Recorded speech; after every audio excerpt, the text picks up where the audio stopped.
Hello everybody and welcome to our second session. Today, inshallah, we are going to continue the different features that McGraw-Hill connected e-learning system is giving to the teachers and the users.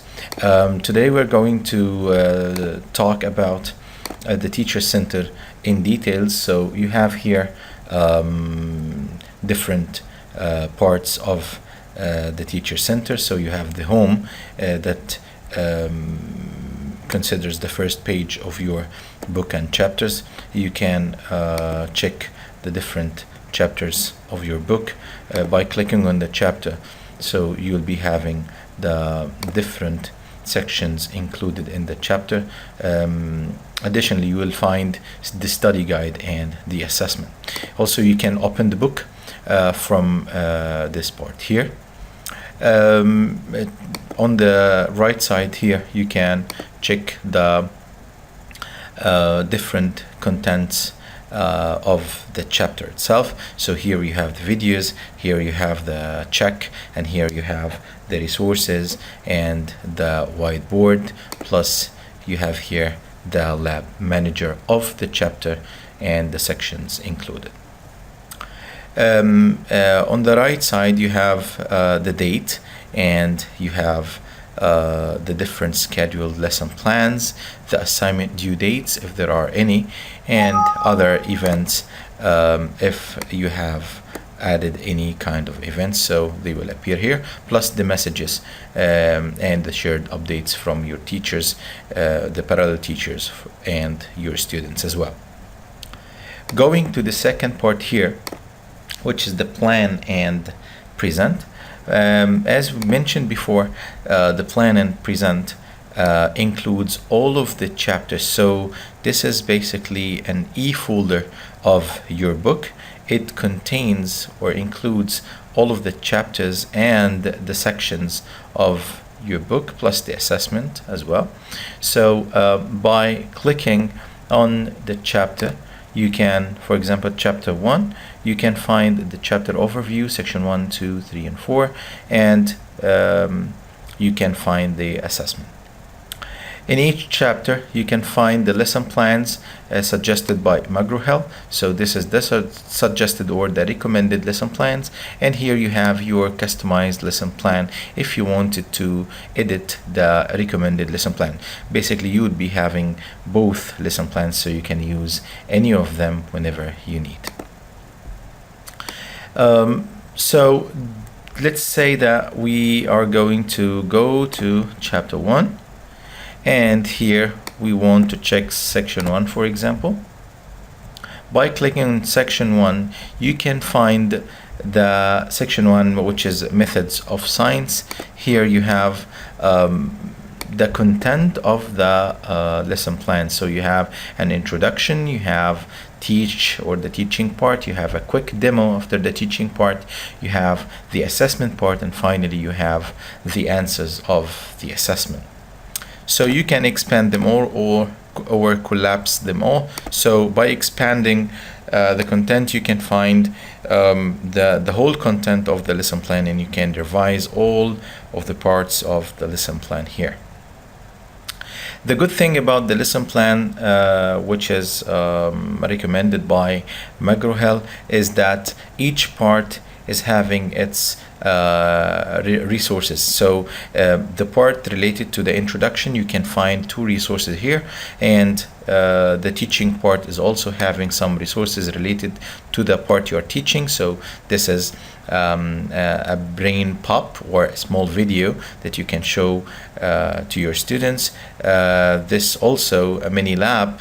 You have here 2 mini labs. You have a classroom presentation and you have a notebook. So all of the or each part of your lesson plan is having its related resources.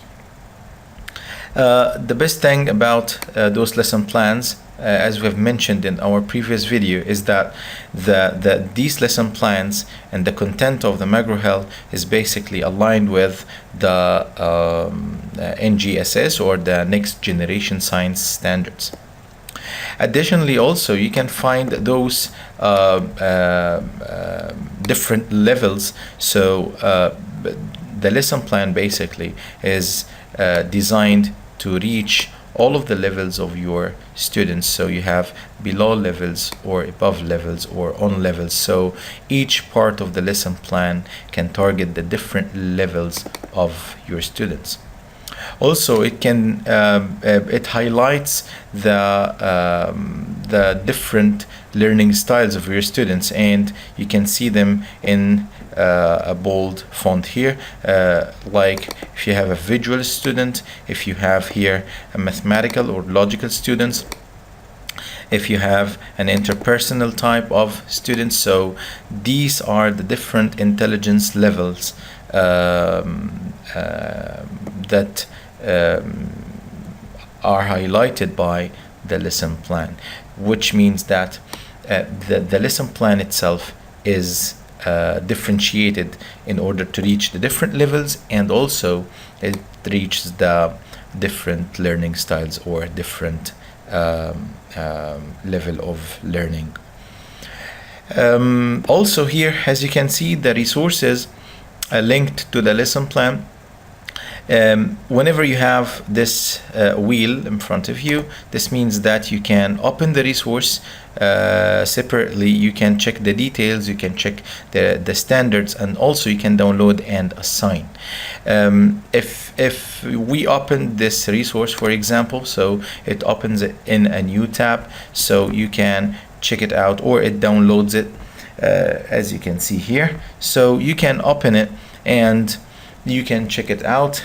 If you wanted to add or edit, you can also edit it and put it in your resources or include it in your resources. So this is the resource that we have opened. So you can check the resource in front of you. You can show it to your students directly. Another good feature about this, under this wheel, you can assign this resource for your students. So suppose that you're teaching the lesson and you didn't have time, for example, to show them the brain pop. So you just go and click on this wheel and you can assign this resource to your students. So assigning this resource to your students will take you from this tab, the plan and present, to the manage and assign, because now you have to assign this to your students. You can name the assignment. Let's say that it's a brain pop related to chapter 1. So it's a chapter 1, let's say section 1 pop, or brain pop. And you can give the instructions to your students. Watch the video and write a reflection, for example.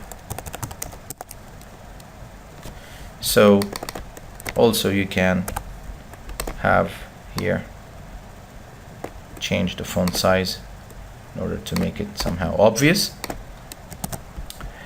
So you put the assignment name and then you gave them the instructions.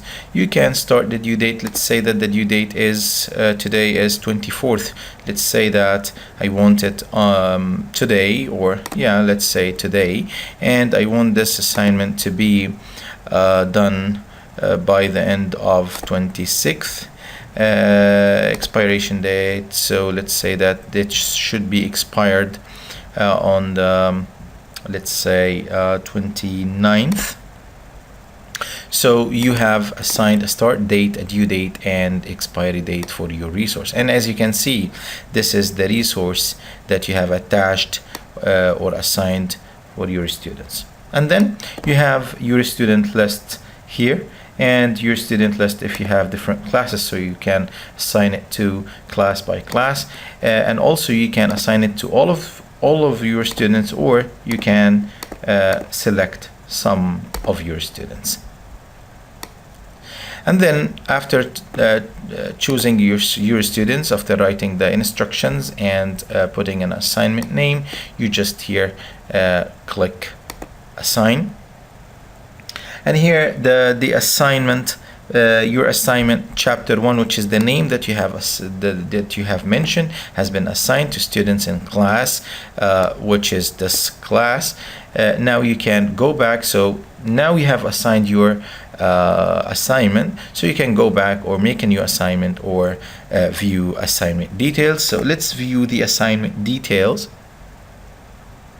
So those are the assignment details. Basically, your students didn't submit anything yet. Once they submitted their assignments, so you can go and check if they have uploaded any files, if they have submitted any files, if they mentioned any comments or something, and you can check also the details of the assignment one more time to check or to revise the start date, due date, expiration date, and the instructions. So this is about the plan and present.